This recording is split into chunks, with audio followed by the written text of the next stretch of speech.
Muy buenas noches, mi nombre es Mario Alberto Moreno Odar, soy especialista por parte de la Sala Especializada en Protección al Consumidor. Me toca dictar la tercera clase respecto a este módulo 2 del, del curso de Derecho Administrativo. Bueno, en esta clase lo que voy a dictar específicamente son las etapas del procedimiento administrativo. Como hemos visto en las clases pasadas, el procedimiento administrativo es un conjunto de actos efectuados por la autoridad administrativa con la finalidad de emitir un pronunciamiento que genere efectos jurídicos con respecto a los administrados. Teniendo en cuenta de que este procedimiento, que tiene una serie de actos, va a tener que tener etapas o, como su nombre dice, ciertas fases para poder llegar a la culminación del mismo, que en este caso sería la emisión de un acto administrativo que genere estos efectos jurídicos en los administrados, ¿no? Por eso, dentro de las etapas del procedimiento, vamos a ver específicamente tres etapas: lo que es el inicio, la ordenación e instrucción y la conclusión.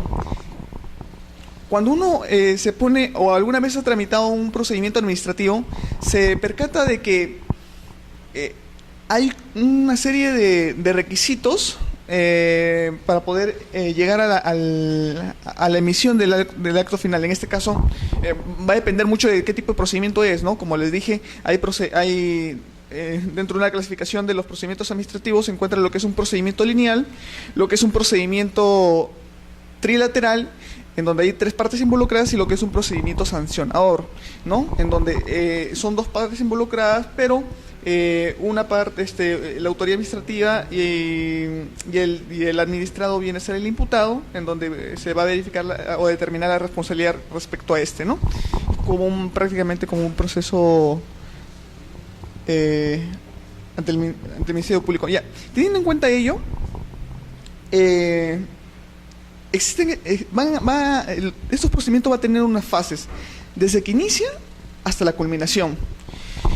En el tema del inicio, puede ser que el procedimiento se inicie de parte o de oficio, en atención a una denuncia que presenta un administrado, un derecho de petición por parte de un tercero. Se pueden iniciar esos procedimientos estos procedimientos administrativos. Acá vamos a ver de que lo que activa el sistema jurídico para poder iniciar el procedimiento administrativo obligatoriamente va a tener que ser una acción por parte ya de un administrado o de la propia autoridad administrativa, como vamos a ver más adelante. Con respecto a la segunda etapa, lo que es la ordenación e la instrucción, que prácticamente va a ser donde se va a desarrollar, una vez formulado el derecho de petición, se va a desarrollar todos los requisitos, la documentación, se va a evaluar por parte de la autoridad, va a ser los requerimientos que sean necesarios para poder, llevar a la emisión del acto, el acto jurídico que el procedimiento se ha iniciado para poder buscar, ¿no? En este caso, la ordenación, lo que se va a buscar es que de que en el desarrollo del procedimiento sea de manera sencilla y eficaz, a fin de poder valorar las pruebas que han sido presentadas, no solamente por la parte que ha presentado o por ¿qué tal? Buenas noches. Como dije, dentro del desarrollo es la ordenación e instrucción. Lo que se va a buscar es poder establecer un desarrollo del procedimiento que pueda valorar todos los medios probatorios que se ha presentado, no solamente por la parte, si es un procedimiento trilateral que ha presentado la denuncia, que ha presentado la petición, o el derecho de descargos del administrado que se le está imputando una infracción, ¿no? Entonces se va a tener que valorar todos para poder llegar a la si es un procedimiento, si es la determinación de una responsabilidad administrativa, para poder determinar la veracidad de los hechos y la responsabilidad por parte de uno de los administrados, de ser el caso, ¿no? Asimismo se va a evaluar los medios probatorios. En esta etapa de ordenación se va a buscar o desarrollar diversas actuaciones por parte de la administración pública para poder llegar finalmente a lo que es la conclusión, que viene a ser el pronunciamiento final respecto a la petición que se ha hecho inicialmente, ¿no? Con respecto a la conclusión, hay diversas formas de concluir un procedimiento administrativo. Generalmente la emisión un pronunciamiento sobre el fondo es la que generalmente sucede, pero también sucede pronunciamientos que no atañen, o digamos que no se pronuncian sobre el fondo del asunto materia de controversia, ya porque existe un silencio administrativo, un desistimiento, un abandono. Entonces, son estas otras formas de conclusión de los procedimientos administrativos. Entonces, hay algunos que consideran que, como también etapas dentro del procedimiento administrativo, consideran a la ejecución. A la ejecución de los actos, que en este caso viene a ser la ejecución coactiva respecto al pronunciamiento final, ¿no? Sin embargo, considero que no pertenece a una etapa del procedimiento, sino esto ya es tratar de ejercitar la fuerza coercitiva que la autoridad administrativa que le han atribuido a la autoridad administrativa. Entonces, específicamente el tema del procedimiento no podría ser, sino la ejecución del mismo viene a ser un procedimiento o un inicio de procedimiento distinto, ¿no? Entonces, por eso no se ha considerado acá como una etapa propiamente del procedimiento administrativo ¿no? Porque en este caso, como recordamos, existen estos diversos tipos de procedimientos, como es el trilateral, el sancionador y el lineal. Y bueno, en el lineal no existe esta etapa de ejecución.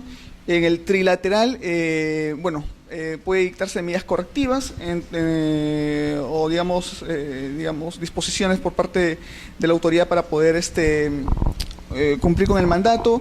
Sin embargo, no específicamente pertenece o forma parte del procedimiento, porque el procedimiento viene desde la petición, el derecho de petición que formula ya un administrado, o que de iniciativa, de oficio, la autoridad administrativa, en atención a un cumplimiento de un deber que se ha visto tal vez lesionado, inicia este procedimiento, ¿no? Y hasta la emisión del acto administrativo concluyente, ¿no? Entonces, ese es el camino que va a seguir todo el procedimiento administrativo. Por lo tanto, el tema de la ejecución no lo hemos considerado como una etapa del procedimiento, ¿no? Aunque algunos sí lo consideran. He leído que consideran eso a la ejecución coactiva, y consideran también incluso la impugnación como un tipo de procedimiento, pero en realidad como una parte de la etapa, pero eso ya escapa un poco a la ejecutividad del propio acto administrativo, ya escapa o constituye, o si es que la norma de la facultad constituye un nuevo inicio de procedimiento, ¿no? Entonces, por eso acá se encuentran nomás estas etapas: inicio, ordenación, instrucción y la conclusión. Bueno, dentro de estas etapas vemos que cada uno de ellos tiene diversos elementos, ¿no? Por ejemplo, en el inicio vamos a ver que hay formas de tipo de inicio del procedimiento, ¿no? Hay derechos que existen para poder, que se ejercitan y que conllevan al inicio al inicio del mismo procedimiento, solicitudes, facultades, requisitos, reglas, que vamos a analizar específicamente en esta parte del curso. En la ordenación vamos a ver que para el desarrollo del procedimiento administrativo ha establecido plazos, ha establecido actos de instrucción que la autoridad administrativa tiene que llevar a cabo para poder, digamos, de ser el caso, buscar la veracidad de los hechos, ¿no? La veracidad de los hechos, que es uno de los principios que está reconocido en la propia Ley 2744. Y, bueno, la participación de los propios administrados, porque a ellos se les va a hacer requerimientos, la autoridad administrativa va a determinar en realidad si el cumplimiento de los requisitos que ha presentado, y bueno, si es que hay un tema materia de controversia, va a tratar de determinar si es que hay o no responsabilidad en los hechos que han sido denunciados. Y en el tema de la conclusión, como les dije, en las formas de conclusión, que son la emisión propiamente... la emisión del acto administrativo sobre el fondo de la controversia o sobre el fondo de lo peticionado, ¿no? Y bueno, y unos que no están referidos o que son formas de concluir, pero sin pronunciamiento sobre el fondo, como le dije, el desistimiento, el abandono, ¿no? Que, digamos, estos dos etapas me parece que los han asignado al siguiente módulo. Pero voy a tratar de hablar brevemente de ellas. Igual, en el inicio del procedimiento vemos que es el acto que promueve todo el ejercicio de la mecánica por parte de la autoridad administrativa para poder digamos, emitir el pronunciamiento que determine lo peticionado o que ponga fin a la controversia que se ha puesto en conocimiento. En este caso, es lo que genera todo el mecanismo para que la autoridad administrativa emita este acto administrativo que va a afectar a terceros, ¿no? En conclusión, acá podemos ver que dentro de las formas para poder iniciar el procedimiento administrativo, encontramos que puede ser de oficio o de parte. En realidad, la Ley 2744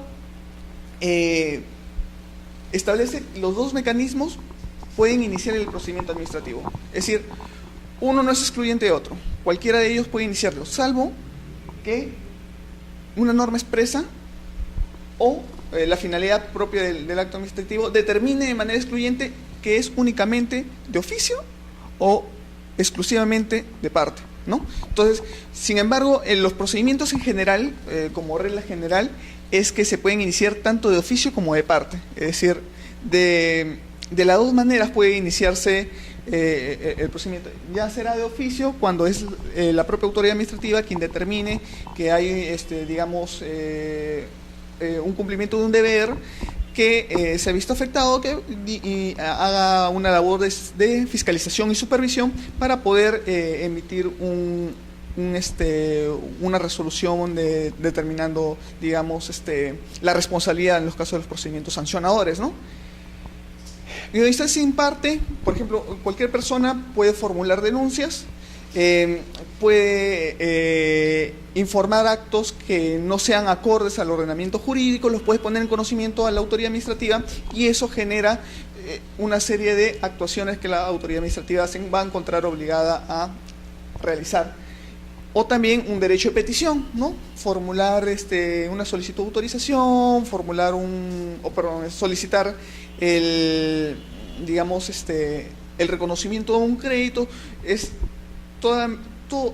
todo un mecanismo que va a realizar en atención a un pedido, un derecho subjetivo que está por parte del administrado que viene a peticionar. Justamente acá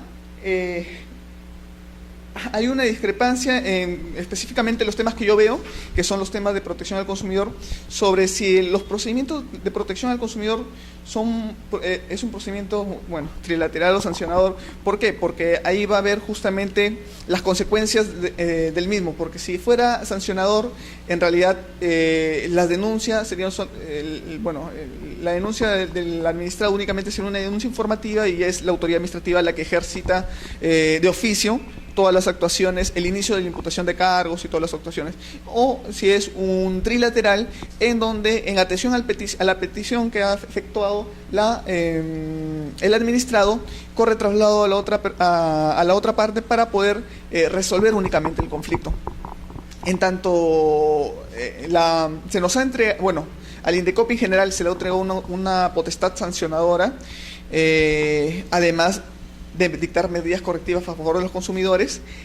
Es en donde hay esta discrepancia en qué tipo de procedimiento es, ¿no? Si es procedimiento de oficio, si es un procedimiento, si es un procedimiento sancionador, si es un procedimiento trilateral. Porque si fuera únicamente sancionador, la medida correctiva carecería un poco de sustento, porque tendría que acudir a una vía civil para poder a una vía jurisdiccional para poder determinar la responsabilidad y los daños y perjuicios que le hubiera ocasionado esto. Sin embargo, también le ha facultado para poder iniciar o poder dictar lo que son las medidas correctivas, que en realidad es únicamente en beneficio del denunciante. Lo que no sucede, por ejemplo, en aquellos procedimientos trilaterales netamente, como son los reclamos ante OCITEL, ¿no? O ante otro organismo, ante la SUNAS, por el tema de agua potable, ¿no? En donde únicamente resuelve la controversia, le dicen, tú tienes la razón, a él le tienes que dar, pero no hay ningún tipo de sanción, sino únicamente se le reconoce el derecho, como una medida correctiva a favor del denunciado que es en este tipo de procedimientos. Y hay un procedimiento distinto sancionador en donde ya es por vía de ejecución de incumplimiento de mandatos, que es propiamente un sancionador, ¿no? En base a que no ha acatado lo que se ha ordenado, pero ellos lo separan de esta manera, ¿no? Los trilaterales para resolver el conflicto de competencias y los sancionadores para poder ejecutar lo ordenado, ¿no? En cambio, en los procedimientos de Indecopi, en un mismo procedimiento tiene los dos. Pueden dictar, tiene potestad sancionadora para poder determinar responsabilidad, poner una multa pecuniaria, una amonestación, y además ordenar las medidas correctivas para poder, digamos, revertir los estados al efecto, los efectos negativos que surgió de esta misma conducta infractora, ¿no? Entonces, ahí justamente hay esta disconformidad. ¿Me tenías una pregunta, disculpa?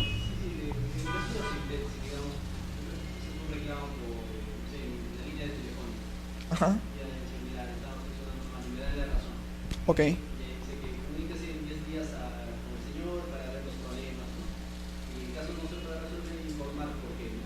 Uh-huh. Y digamos, si no se comunica conmigo durante ese tiempo y pasa 2, 3, 4, 5 meses, ¿qué pasaría? Claro, ahí lo que se tiene que hacer es informar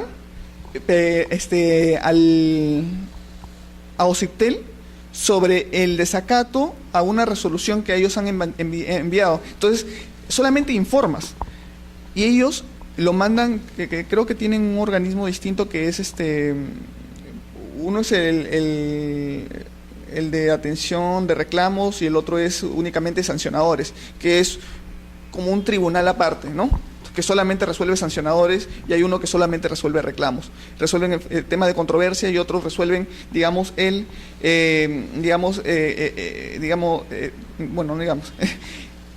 tema ya de incumplimiento de sus mandatos y por lo tanto la facultad de sancionar. También este tribunal tiene también para poder ver temas de publicidad, ¿no? Sancionar temas de publicidad engañosa y todo esto también pueden sancionar por este tema, ¿no? En realidad, lo que señala es le dar la razón y le ordena a ¿cómo se llama? Al órgano regulado que devuelva. En realidad son como medidas correctivas, ¿no? Son muy parecidas a las medidas correctivas.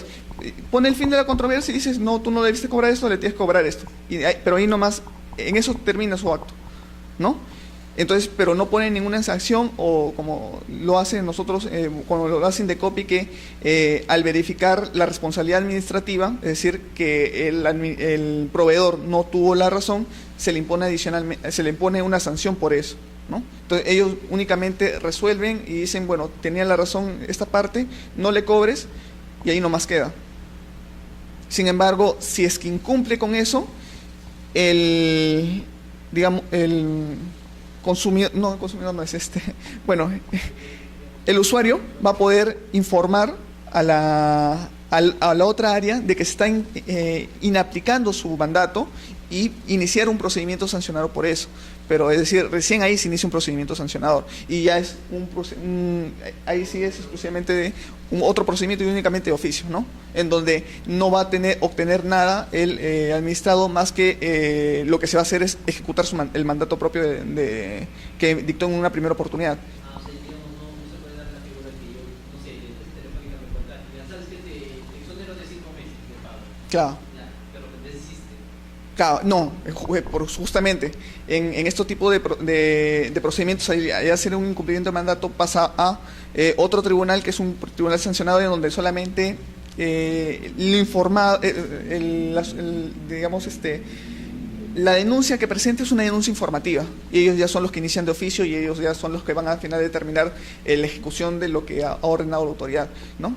Entonces, justamente es cómo funciona este tipo de tribunales y digamos un poco la mezcla que tiene el Indecopi, que sanciona a la vez no. Entonces, si es que una persona forma parte de la denuncia, forma parte de ese procedimiento, entonces ¿por qué él se podría desistir hasta en segunda instancia pese a que ya hubo una sanción? Entonces hay justamente una discusión qué tipo de procedimiento es, porque si es un procedimiento sancionador no podría, porque ya al determinar la sanción él no puede disponer, el consumidor no podría disponer de esa sanción, ¿no? Entonces hay un tema una mezcla de estos dos tipos de procedimientos ante Indecopi, pero que bueno, el tribunal ya ha optado por indicar de que es un procedimiento sancionador, el procedimiento administrativo ante Indecopi, y que en realidad únicamente se va a poder desistir o únicamente va a poder, digamos, concluir el procedimiento sin pronunciamiento sobre el fondo cuando todavía no se ha determinado la responsabilidad administrativa.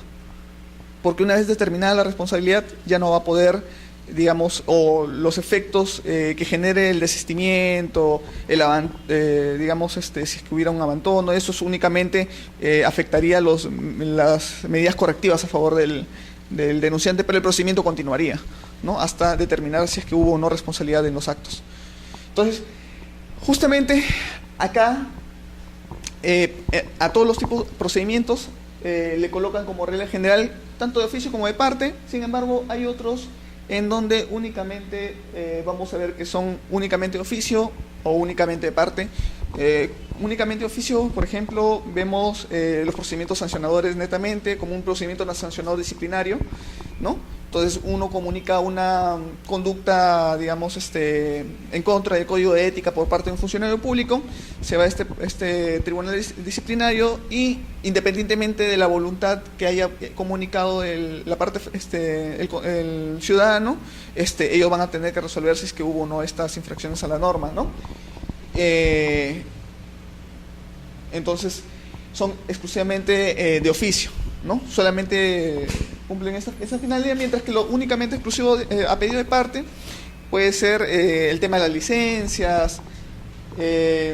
Claro, ahí versa únicamente un derecho subjetivo, ¿no? Entonces, porque de oficio digamos, la autoridad pública no le va a dar una licencia a un establecimiento que trabaja de manera informal, ¿no? Entonces, son exclusivamente a pedido del administrado los que se va a iniciar este procedimiento, ¿no? Y, como digo, que puede ser por disposición legal o por la propia finalidad de este tipo de procedimiento. Bueno, justamente hay un articulado que habla únicamente de lo que es un procedimiento de oficio, ¿no? Entonces, este procedimiento de oficio se realiza más que todo por un deber de la autoridad administrativa de poder, digamos, iniciar las investigaciones en atención a su facultad de supervisión para poder determinar la responsabilidad que hay en este tipo bueno, en el tema de un cumplimiento de un deber un cumplimiento de un deber normativo o en mérito de una denuncia, ¿cómo se llama? Como dije anteriormente, una denuncia presentada por un administrado con respecto a una ilegalidad, ¿no? Entonces, también estos inicios de procedimiento sucede cuando hay un mandato por parte del órgano superior para poder iniciar, imagínense, un acto, lo que ha sucedido en Decopi, en donde se ven que hay ciertos actos reiterados con respecto a una infracción que podrían acarrear no solo la afectación en estos casos en particulares, sino de que podrían acarrear que haya una generalidad de consumidores que se vean afectados, ¿no? Por lo tanto, ordena o dispone el inicio de un procedimiento administrativo un procedimiento administrativo de oficio, ¿no? Para que supervisen si solamente, para que el órgano inferior en su labor de investigación efectúe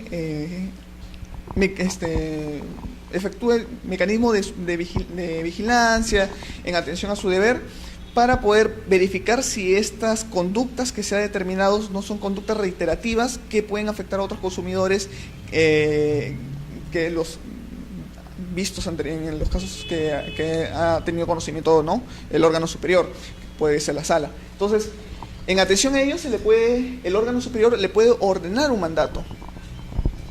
Un caso que yo ya he visto es, por ejemplo, los casos de Blue Marley, esos casos de Cameron que hubo por tema de métodos comerciales coercitivos. Se presentaban diversas denuncias individuales. Entonces, como eran diversas denuncias individuales y eran muy reiterativas, indicando que se habrían aplicado métodos comerciales coercitivos, en donde se aplicaba el dolo o la intimidación para poder contratar un servicio. Entonces se dispuso en los casos no se determinó la responsabilidad y se dispuso el procedimiento de oficio o las labores de investigación para determinar si es que en realidad era una práctica que estaba teniendo esta entidad, ¿no? Entonces se está iniciando un procedimiento de oficio. Incluso uno de Piura ya vino y ha sido confirmado por la sala, en donde se ha determinado que sí hay estas conductas, actos que tratan de contratar a través de la intimidación, a través del, el cansancio, el engaño, ¿no? Entonces se ha determinado en un pronunciamiento que ha salido, si no me equivoco, a finales del año pasado. O también puede ser promovido o puede ser iniciado por otro órgano, otra entidad pública, como sucedió, por ejemplo, en el caso del globo aerostático que se cayó, si no me equivoco, claro, fue el Ministerio de Transporte en que puso un conocimiento al Indecopi para que indaguen o investiguen los hechos, para ver si es que también habría una infracción a las normas de protección al consumidor, en donde se inició un procedimiento, el cual se encuentra todavía en trámite, ¿no?, ante la primera instancia. Entonces, como le digo, puede ser, el inicio de este procedimiento de oficio puede ser por el mismo cumplimiento del deber de la autoridad administrativa en su labor de fiscalización, puede ser por una denuncia efectuada por un administrado, puede ser por una disposición expresa del órgano superior y por disposición también de otro órgano que no corresponda a la propia entidad, ¿no? A ver, ¿tienes alguna consulta? Sí, solicitar el juicio de globo. Ajá. Eso pasó hace un año. Exactamente. ¿Qué pasaría si pasa un año más y no resuelve? No supuesto. Ya. Si no se resuelve, prescribiría. Claro, hay que tener en cuenta algo. Está ya en la parte de desarrollo, pero el tema de la prescripción, en los procedimientos de oficio, justamente viene también una contradicción. En los procedimientos de oficio, la prescripción se interrumpe cuando se imputa los cargos, se notifica la imputación de los cargos. Hay una interrupción de la prescripción, ¿no? Entonces, a partir de que se notifica de que hay una investigación que se está realizando, es donde se interrumpe la prescripción, ¿no? Y bueno, cuando esta investigación es dilatada o cae, digamos, hay un plazo donde hay una inacción por parte de la autoridad, el plazo de prescripción continúa, ¿no? Entonces, es un beneficio que ha dado el propio código con respecto a los casos, a los procedimientos que se han iniciado y que se ven paralizados por culpa de la propia administración pública. ¿Desde cuándo empezaría a contar digamos, la reactivación del plazo de prescripción? Justamente cuando hablan de... bueno, el código, la ley 27444 no establece expresamente ese tema, sino que nosotros nos remitimos a las normas del Código Civil, del Código Penal, que son aplicables a estos casos de procedimientos sancionadores, ¿no? Entonces, el Código Penal lo que establece es, si no me equivoco, creo que son 6 meses desde la última actuación o desde la última actuación por parte de la autoridad administrativa. Y bueno, y que esto haya generado una inacción y no haya podido resolver. Entonces, ahí es donde se reactiva o el plazo se reactiva el plazo de prescripción. Hay un caso de un procedimiento de oficio en donde se aplicó justamente esta reactivación del procedimiento. No lo he traído.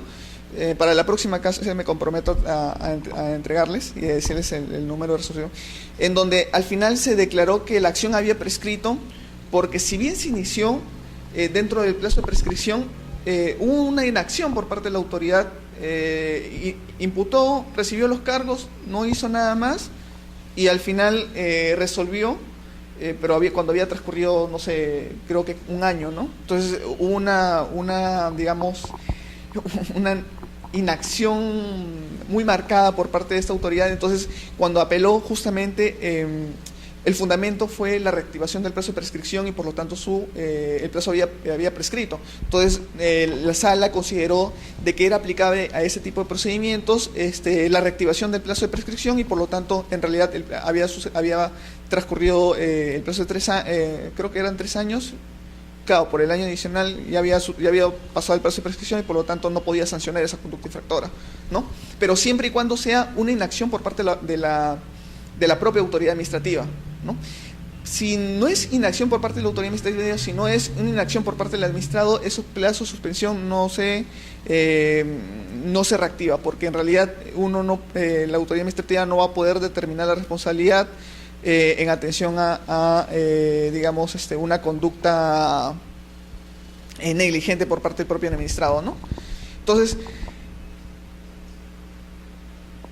en esos casos, esos son para los netamente sancionadores, es decir, los procedimientos sancionadores netamente de oficios, porque para los procedimientos sancionadores en donde se ha efectuado en virtud de un procedimiento, es decir, no en virtud de una fiscalización, una supervisión que hizo el INDECOPI, sino en virtud de una denuncia por parte de un consumidor, no han aplicado este tema de la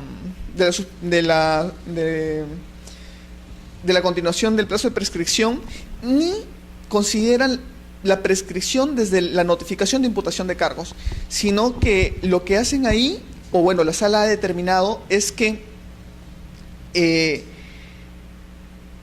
como esta prescripción le corresponde al consumidor, el hecho de que él interponga o presente la denuncia, a partir de ahí se configura como la interrupción del plazo de prescripción. Y eso lo hacen en virtud de que el decreto legislativo 807 permite justamente el inicio de procedimientos a pedido de parte. Entonces, dicen, son sancionadores, pero como son sancionadores a pedido de parte, el plazo de prescripción debe contar a partir de que la parte solicitó. y la inacción por parte de la autoridad administrativa o la demora por parte de la autoridad administrativa para poder emitir el proveído la resolución de la imputación de cargos y la notificación del mismo no le va a perjudicar el derecho, este derecho que se le ha otorgado al ¿cómo se llama?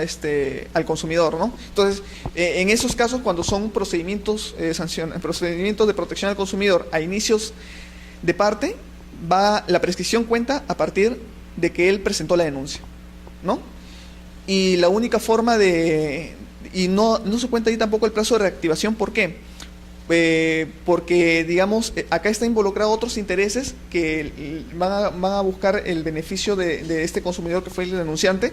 Entonces, la única forma de concluir esto es a través del abandono. Se le hace requerimientos al denunciante y el denunciante nunca contesta, entonces el expediente cae en abandono y se reactiva el plazo de prescripción, que es la única forma, ¿no? Entonces, si no, el simple hecho de que haya presentado la denuncia interrumpe ese plazo. No, interrumpe el plazo de prescripción. Exactamente. Lo que no sucede con los procedimientos.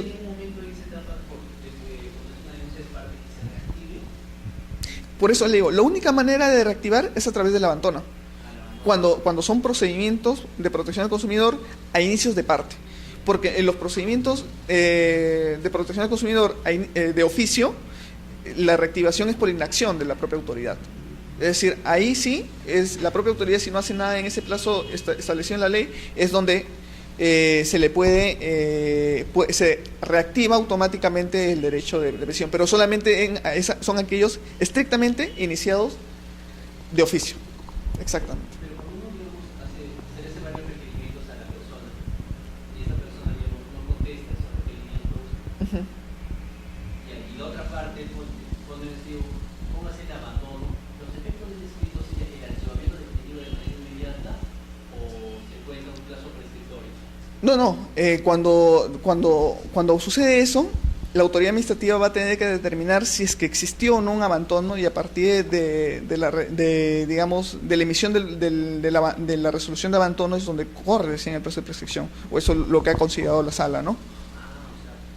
Exactamente, es donde ya declaren abandono el procedimiento. Y empieza a correr concordado con el Código Penal. Exactamente, exacto. No es el archivo definitivo. No, exactamente. Bueno, ese es el criterio que viene siguiendo ahorita la sala con respecto a estos temas de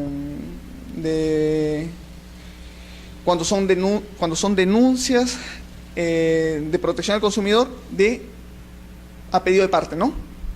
Porque los de oficio son automáticos, es decir, basta que haya una inacción al sexto día para que ya el plazo de prescripción resuelva y ellos ya no puedan sancionar, ¿no?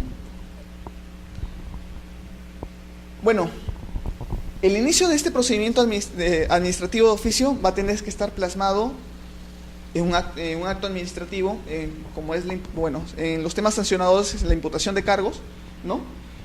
Los cuales pueden estar dados ya en una resolución, en un acuerdo, ¿no? Que son actos administrativos de trámite. Y bueno, estos actos administrativos, como va a generar efectos en la otra parte, es que se tiene que notificar al administrado para que éste pueda ejercer su derecho a contradicción, ¿no? Y salvaguardar sus intereses. En este caso en particular, como le digo, va a depender mucho de si es uno de oficio o uno de parte. Le hablo específicamente por la experiencia que veo en temas de protección al consumidor. De la admisión a trámite del proveído es un elemento esencial. Me imagino si un procedimiento se inicia de oficio, pero el proveído, la imputación de cargos estuvo mal, no tenía congruencia con la investigación que realizó. Entonces, si se anula el proveído 1, que es la imputación de cargos, es como si nunca se hubiera presentado. Y como en los procedimientos de oficios, el plazo de prescripción es a partir de la notificación de encargos, y la notificación de cargos era nulo, por lo tanto, es como si ese plazo ya había, ese acto nunca sucedió y por lo tanto nunca se interrumpió el plazo de prescripción. Entonces, por eso es importante el tema del acto que yo tramite este procedimiento, porque ahí va a tener lo que es la imputación de cargos, bueno, en los sancionadores, la imputación de cargos, y es donde a partir de ahí va a ejercitar el administrado su derecho de defensa. Si es que, digamos, se les atribuye una responsabilidad administrativa al mismo, ¿no? Entonces, es muy importante porque si se declara nulo, se retrotrae todo hasta ese acto. Entonces, y prácticamente es como iniciar de nuevo todo el procedimiento. Entonces, este elemento es muy importante dentro de un procedimiento de oficio, dentro de un procedimiento, especialmente en estos procedimientos de oficio, porque si se declara su nulidad, como le dije, el plazo de prescripción es el que estaría corriendo, ¿no? No podría sancionarse. Eso sucedió, por ejemplo, en un caso que se quiso sancionar a una empresa de transportes por no haber respondido no haber respondido a requerimientos de información.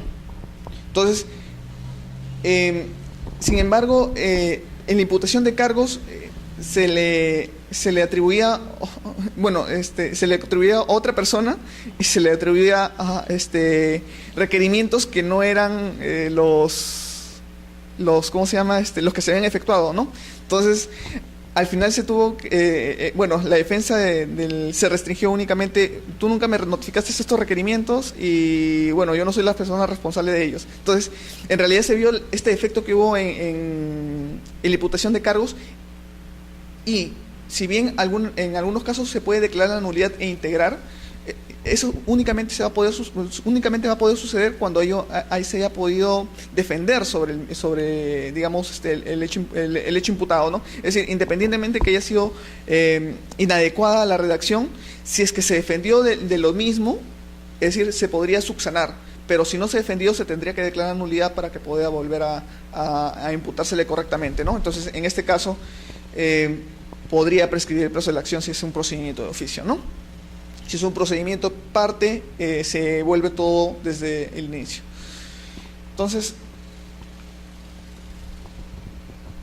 hemos visto ya las formas de inicio del procedimiento. Ahora vamos a ver sobre los derechos. ¿Qué derechos están involucrados en el inicio de los procedimientos? Bueno, acá vemos dos derechos. El derecho a formular denuncias y el derecho de petición administrativa. Hay que tener en cuenta que estos son dos derechos completamente distintos. Porque uno, el formular denuncias no es que lo consideren como una parte involucrada en el procedimiento. Solamente es una facultad que le da a cualquier ciudadano, a cualquier administrado, de comunicar actos que sean contrarios al ordenamiento jurídico, ¿no? Como le digo, en un procedimiento disciplinario, comunicar la falta administrativa, la falta de código de ética de un funcionario público. Entonces, en estos casos, cualquier persona puede poner o interponer este derecho, o puede interponer esta denuncia, pero no involucra que forme parte del procedimiento. Únicamente pone en conocimiento una acción para que la autoridad administrativa o de oficio inicia las acciones de investigación correspondientes, que es la fiscalización. Y es donde él va a tener que efectuar todos los actos necesarios para poder determinar si es que la denuncia que fue presentada tiene sustento en los actos, bueno, si los actos que cometió el funcionario fueron incorrectos o no, en el caso de procedimientos disciplinarios, ¿no? Entonces, si es que igual, esto genera una obligación por parte de la autoridad de emitir un pronunciamiento al respecto. Es decir, si es que existen evidencias de este acto contrario al ordenamiento legal, o si es que no existen actos, si no se verifica estos hechos, debe rechazarlo, pero este rechazo debe estar debidamente motivado y sustentar por qué no existen estos indicios que pueden generar, digamos, si es que es un sancionado, como le digo, una conducta digamos, contraria al código de ética.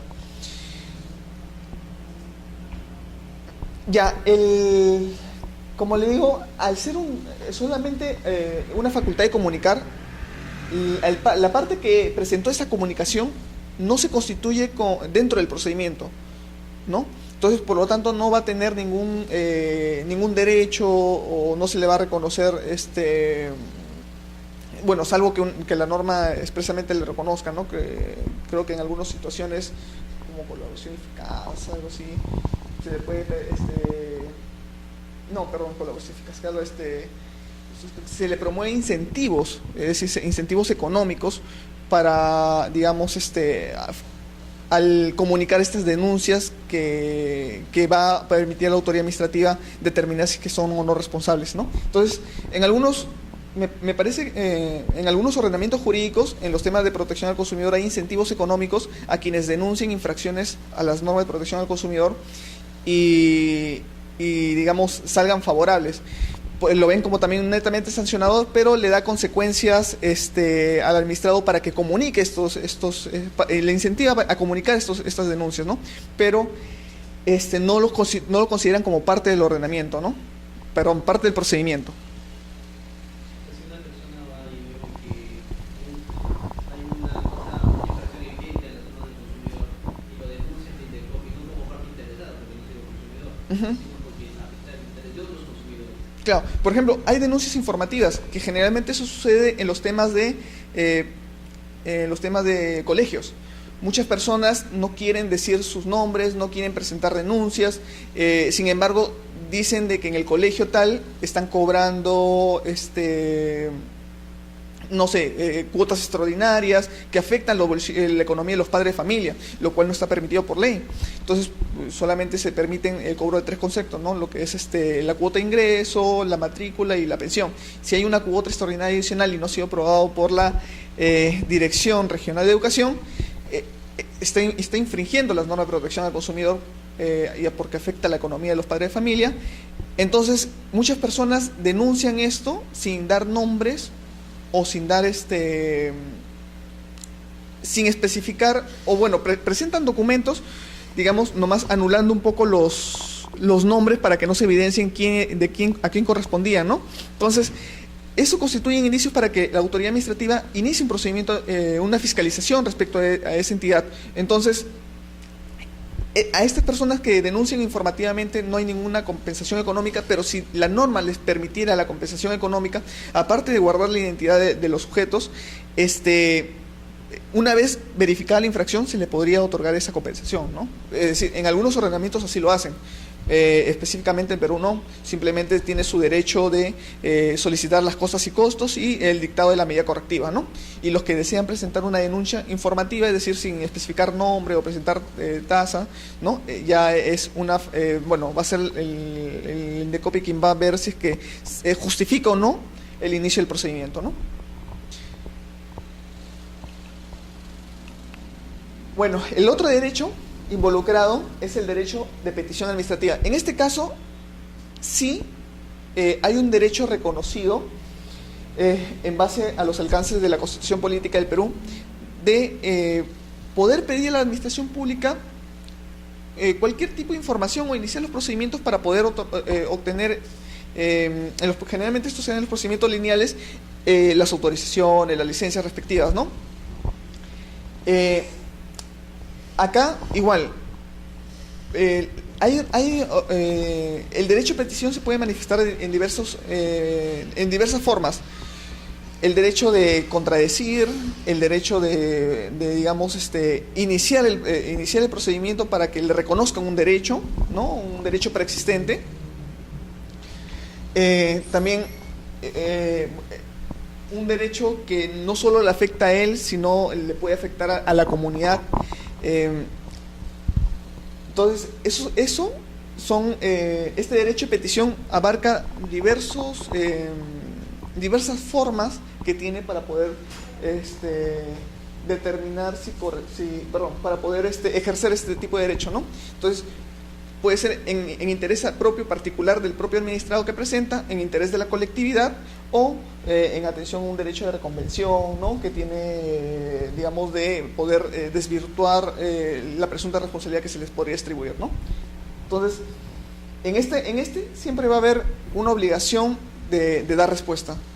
Por ejemplo, si yo, en virtud del acceso a información pública, solicito que me brinden la información de las denuncias presentadas por infracciones en temas bancarios, ¿no? Entonces hay una obligación de responder.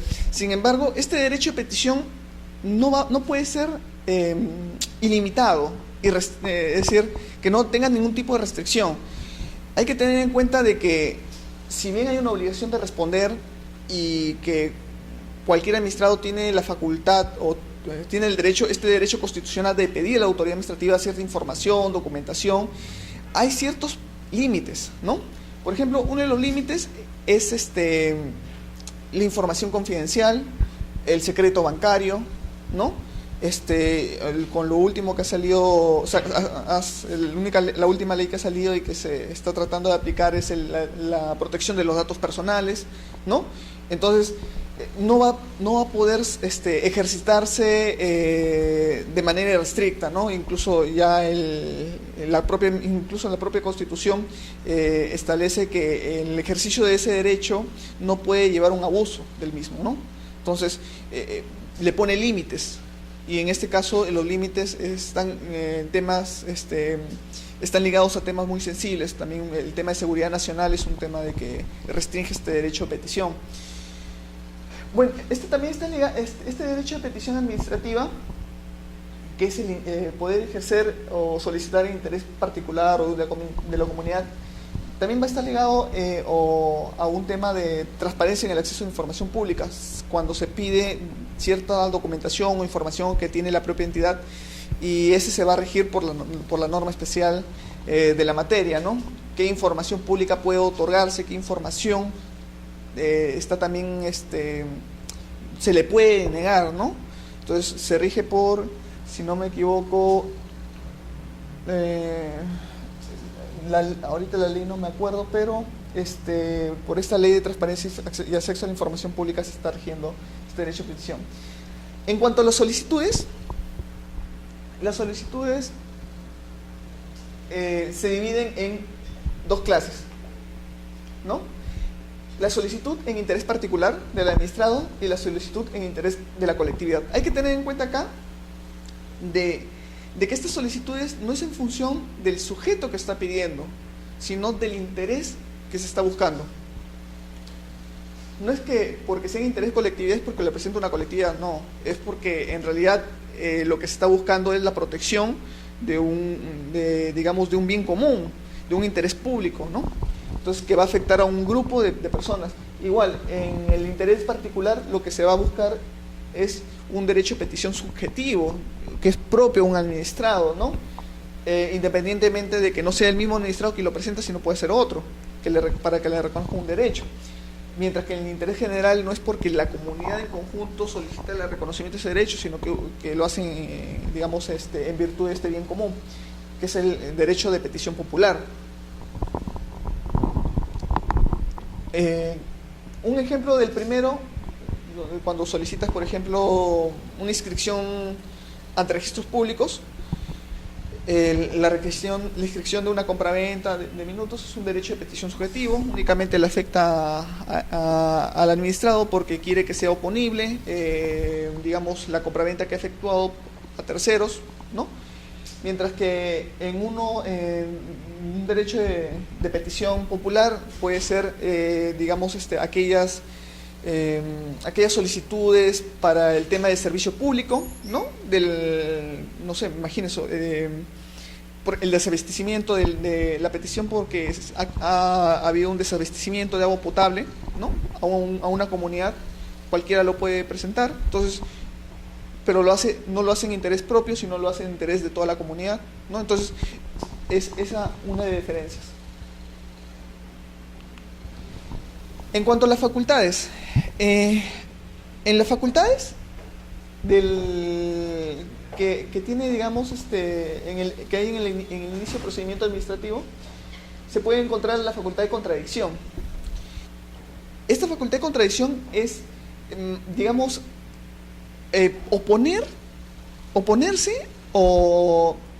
digamos, a un hecho que se le está imputando, ¿no? Entonces, cuando muestra disconformidad por parte de la autoridad administrativa, respecto a un acto que se ha emitido y que tiene efectos sobre el mismo, tiene ese derecho a objetarlo.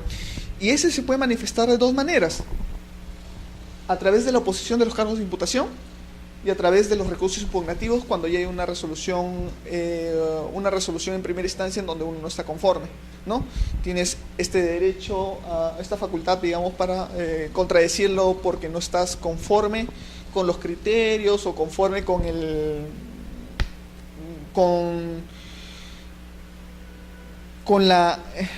la motivación que genera todo este acto todo este procedimiento administrativo. Entonces, tú tienes este derecho.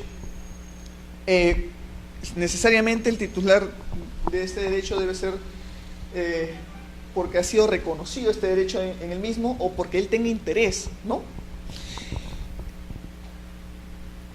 Por ejemplo, si es que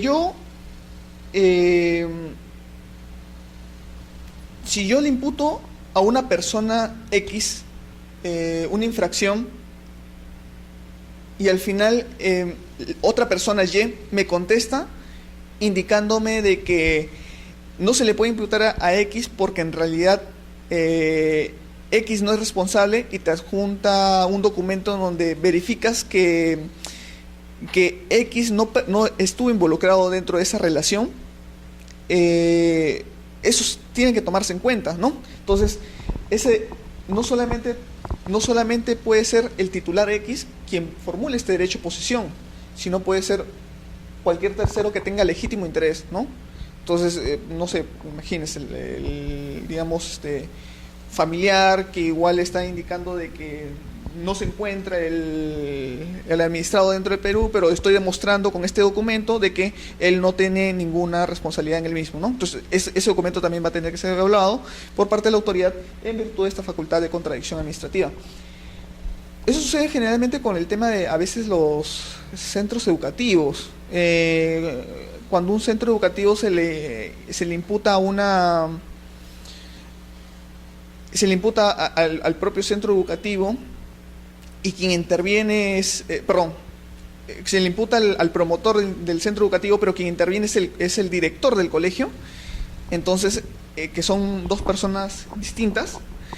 Entonces es donde también se consideran los elementos que él está formulando para poder resolver, porque en realidad tiene un interés legítimo por ser parte digamos, del mismo, pues al final lo va a afectar, ¿no? Entonces, no es necesario que sea el titular, sino que puede contar con un interés legítimo. Cualquiera de estos dos supuestos puede darse. La facultad de solicitar información. Perdón, ¿tienes alguna pregunta? Sí, sobre el anterior. Ya. En el caso de cuando un consumidor presentó su denuncia, digamos, menor a 3 OITs, se va a la OPS. Ya, cuando sale el sumarísimo, ok. El órgano sumarísimo notifica al proveedor señalándole haga su contradicción. Ya, ajá. En cambio, cuando ese mismo consumidor, digamos, denuncia ante la comisión por un consumidor más alto, que es competente de la comisión, se le dice haga su contestación. Exactamente. ¿Por qué la diferencia? Justamente el problema de qué tipo de procedimiento es, si es un procedimiento sancionador o si es un procedimiento trilateral, viene con los procedimientos ordinarios. Los procedimientos ordinarios tienen una mezcla de sancionador y una mezcla trilateral. Lo que se ha hecho con la directiva del ORPS de los procedimientos sumarísimos, en cambio, es darle una mayor fuerza sancionadora, ¿no? Inclusive ahí no se declara infundada la denuncia, sino se ordena el archivo del procedimiento. Es decir, el archivo el archivo del procedimiento se ordena. Es decir, no es que declaren infundada la denuncia, se le atribuye una facultad de impugnación, pero por reconocimiento expreso, ¿no? Es decir, pero en realidad no, si es que lo vemos como netamente sancionador, no podría recurrir esta persona, ¿no? Pero ellos lo reconocen como un tercero con un interés legítimo. Y como tiene interés legítimo, tiene este derecho a contradicción. Y como tiene derecho a contradicción, puede presentar recursos impugnativos. Entonces, es la manera como lo han visto, pero en los procedimientos sumarísimos ya les han dado una connotación más sancionadora. En cambio, los procedimientos ordinarios, todavía, si tú lo analizas como que tiene mezclas de sancionador, tiene una mezcla de trilateral, y es donde ahí está la confusión de qué tipo de procedimiento es, ¿no? En realidad, aunque algunos no lo tomen bien, se podría decir que es un procedimiento mixto, ¿no? Es decir, que tiene una confluencia de los dos. Sin embargo, algunos dicen que no puede ser eso, sino que solamente puede ser o uno o lo otro, ¿no? Entonces, sin embargo, en los procedimientos ordinarios es el problema. En los procedimientos sumarísimos ha quedado más claro de que esos son procedimientos netamente sancionadores y que en realidad el denunciante en realidad es un tercero legitimado. Y como tercero con legítimo interés puede recurrir en base a su facultad de contradicción, pero en realidad no se encuentra, como tú dices, textualmente se le reconoce ese derecho en el ordinario de contestación y en el sumarísimo el derecho de exactamente, ¿no? Entonces le ha dado una connotación más más sancionadora. Incluso no permite conciliaciones ni desistimientos una vez presentada la denuncia, o una vez notificada la imputación de cargos, que en los procedimientos ordinarios es posible. Entonces,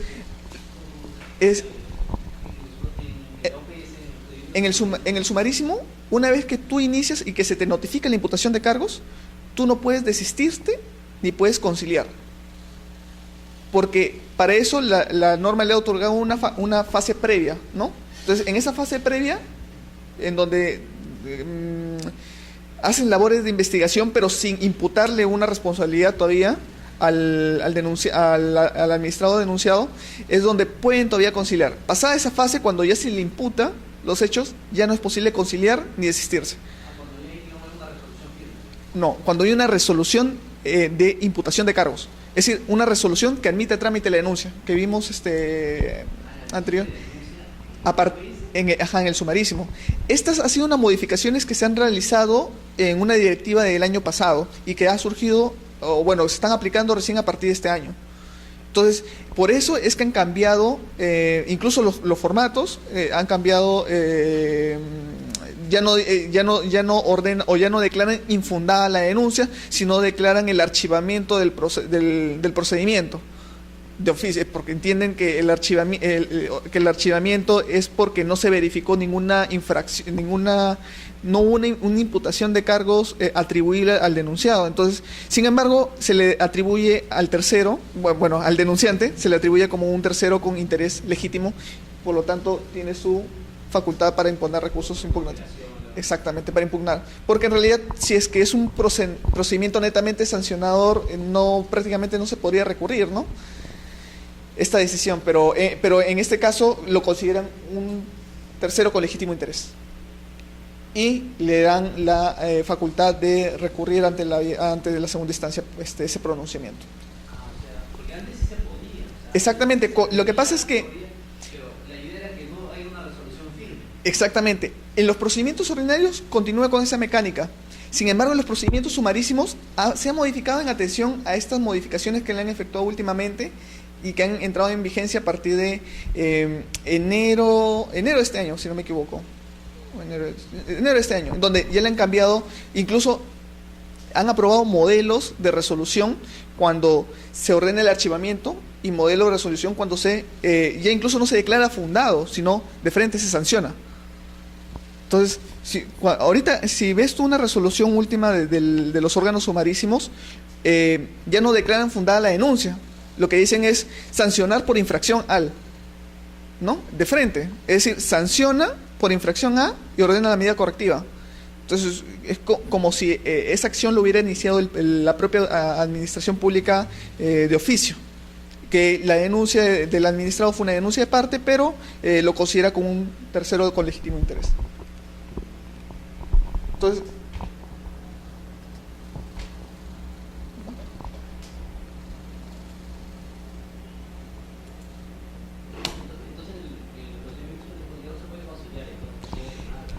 no se puede conciliar una vez imputada la notificación de cargos, porque lo que sí le ha dado es una fase de investigación previa, que se le dice. Una fase de investigación previa en donde le va a mandar una carta para requerirle documentación, indicándole que hay una denuncia que se está analizando si se va a iniciar o no. Entonces, en virtud de eso, todavía hay un plazo para conciliar. Pasada esa fase de investigación previa y imputada y efectuada la imputación de cargos a través de una resolución de trámite, ya no es posible conciliación ni desistimiento, porque eso ya es una facultad propia de la autoridad administrativa como procedimiento sancionador de oficio, que lo ven ahorita, pero con este tercero con legítimo interés. ¿Y por qué lo consideran un tercero con legítimo interés? Porque la ley le ha atribuido la medida correctiva a su favor, y como tiene una medida correctiva a su favor, lo consideran un tercero con legítimo interés. Entonces, las nuevas modificaciones que ha tenido los procedimientos sumarísimos han hecho que se le vea al procedimiento sumarísimo ya como un procedimiento netamente sancionador. Lo que no sucede todavía con el procedimiento ordinario, que se rige por reglas mixtas, reglas de los procedimientos sancionadores con reglas de los procedimientos trilaterales. En los procedimientos ordinarios todavía declaras fundada la denuncia o declaras infundada la denuncia. En cambio, en el otro sancionas sin indicar de que es fundada la denuncia, sino sancionas por infracción o ordenas el archivamiento porque no verificado infracción. Entonces, ha cambiado un poco el análisis de este tipo de procedimiento a partir de esta modificación. Antes sí se aceptaba declarar fundada o infundada la denuncia, pero poco a poco hubo diversas modificaciones al sumarísimo. En el 2010 se hizo su reglamento, comenzaron ¿cómo se llama? Se iniciaron muy similares a los procedimientos ordinarios, prácticamente porque mucha gente del procedimiento ordinario fue a estos procedimientos sumarísimos. Sin embargo, poco a poco fueron modificándoles ciertas atribuciones, en donde ya no permitían el desistimiento ya en segunda instancia, pero sí en primera. Luego modificaron eso y dijeron que no en primeras, no se aceptaba el desistimiento. Luego modificaron y dijeron, bueno, no se acepta el desistimiento, pero hasta una vez notificado la imputación de cargos. Antes de la notificación de imputación de cargos, sí es posible desistirse, sí es posible conciliar, ¿no? Entonces, ha habido una serie de modificaciones que han conllevado ahorita a ver al procedimiento sumarísimo como un procedimiento netamente sancionador y al denunciante del procedimiento sumarísimo como un tercero con legítimo interés. Por supuesto, exactamente. La última es del año 2014, que es donde ya incluso efectúan las últimas modificaciones a los procedimientos sumarísimos y ponen modelos. En sus anexos ponen modelos de cómo serían las resoluciones que se emitiría, ¿no? Cuando es el archivamiento del expediente por no encontrar infracción, o cuando es la verificación de una conducta infractora, una sanción de frente. Entonces, ahí están incluso los modelos y, bueno, es donde ya cambia un poco la mentalidad de que los procedimientos sumarísimos son ya netamente sancionadores, ¿no? Entonces, esta facultad de contradicción, como en este ejemplo muy claro queda, no solamente es el quien tiene el derecho subjetivo reconocido, también el que tiene un interés legítimo en el mismo, ¿no? Como sucede en estos casos sumarísimos que estábamos comentando. Ya, con respecto a la otra facultad, que es el derecho de solicitar información,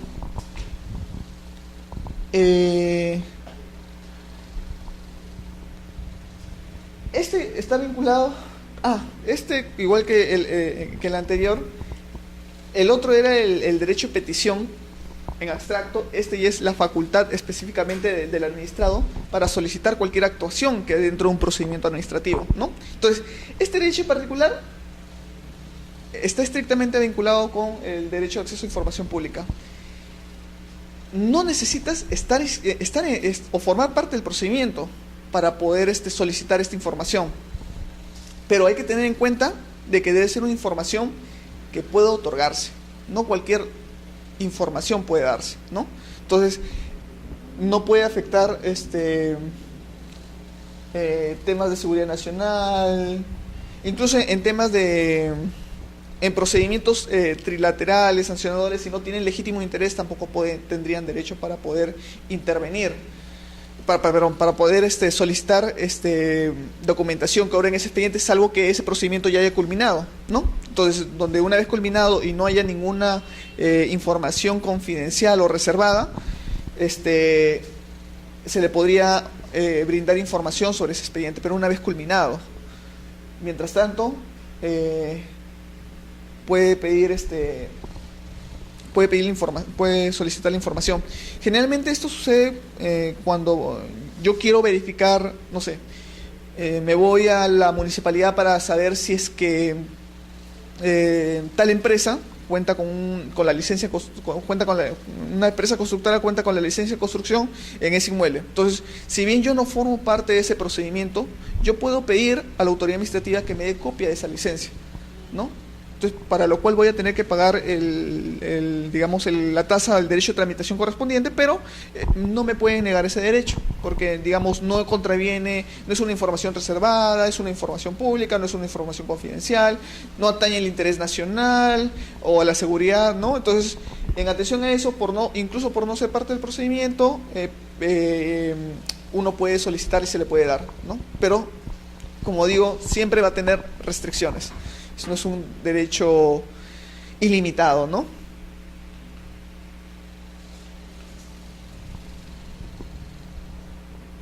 Luego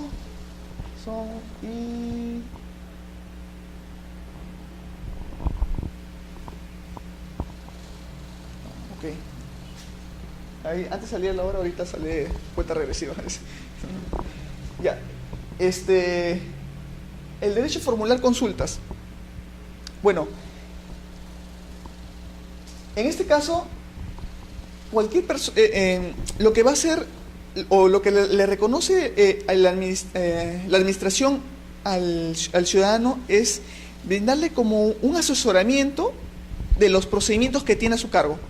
Entonces, ellos pueden solicitar que le señalen cuál es la interpretación que tienen con respecto a estos articulados, para poder, digamos, si es que ellos no quieren infringir una norma, decir, ¿qué yo debo hacer para poder salvar estos obstáculos que tienen o estos requisitos que tienen? Entonces, la administración pública me va a tener que contestar e informar, y se va a tener que vincular con esa respuesta que dé, ¿no? Permite conocer la interpretación normativa que la administración considere aplicable.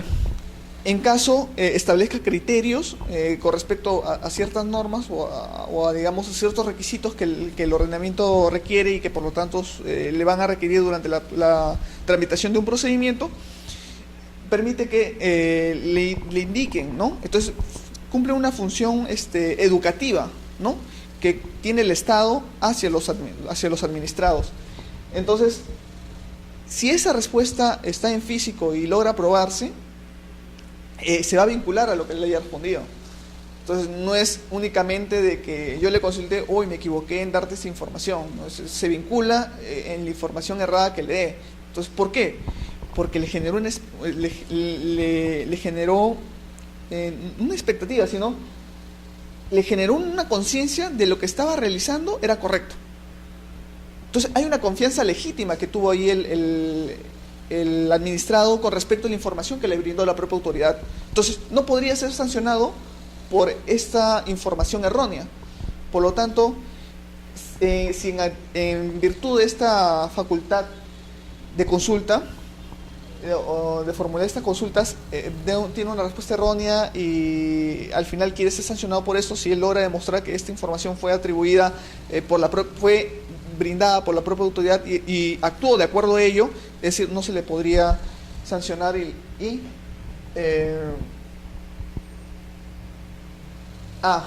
y por lo tanto no podría atribuirse responsabilidad alguna. Acá hay una excepción que si la legislación no sea modificada, ¿no? Es decir, yo cuando aterricé esa consulta era porque estaba vigente esta norma. Sin embargo, la norma luego se fue modificada. Entonces, yo tengo que actuar de acuerdo a esta nueva norma. Entonces, en estos casos, ya no lo vincula, porque hay una modificación normativa que surgió con posterioridad, ¿no? En este caso, en atención a ello, solamente cuando hay una información errónea con la normativa aplicable vigente, es donde lo vincula en atención a la confianza legítima que provocó en el administrado respecto al acto consultado, ¿no?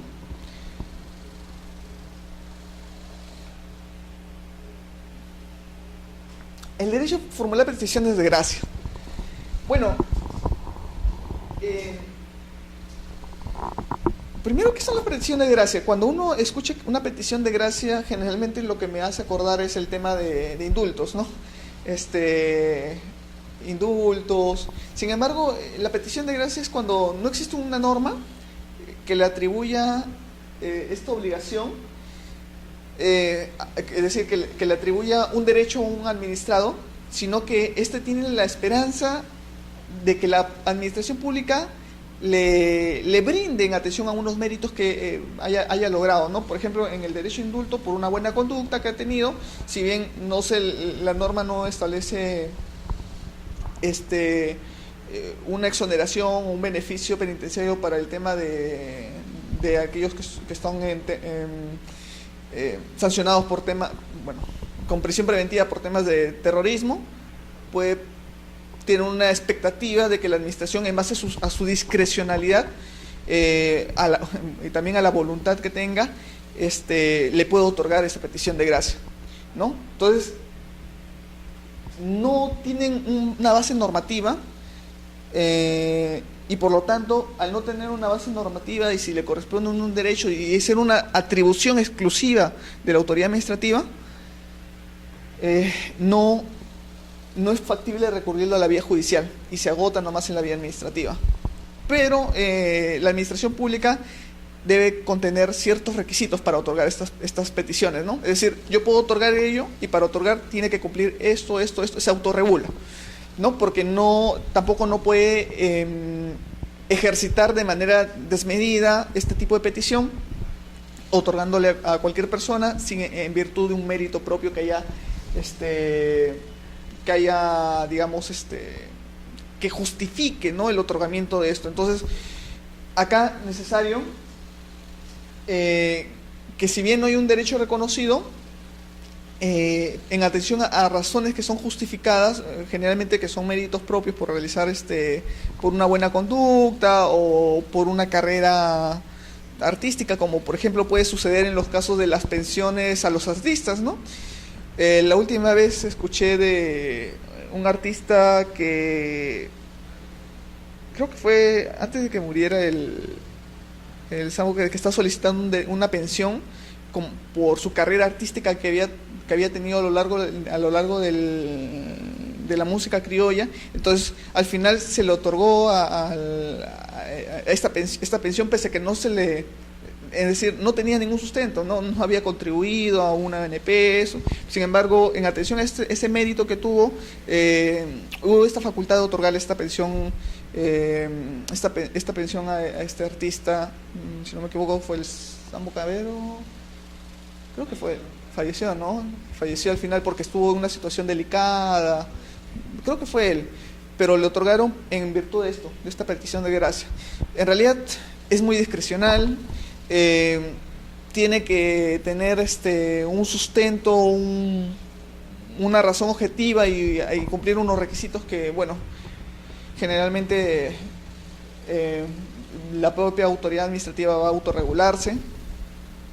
Pero, por ejemplo, tú no vas a poder pedir, quiero $1.000.000 y se te va a otorgar así sin ningún tipo de sustento, ¿no? Porque eso ya sería, digamos, un ilícito por parte de la autoridad administrativa si se te otorga un derecho sin ningún tipo de razón o fundamento. Entonces, eso ya podría ser atribuirle una sanción o un ilícito penal, ¿no? Entonces, en atención a ello, es necesario estar debidamente motivado.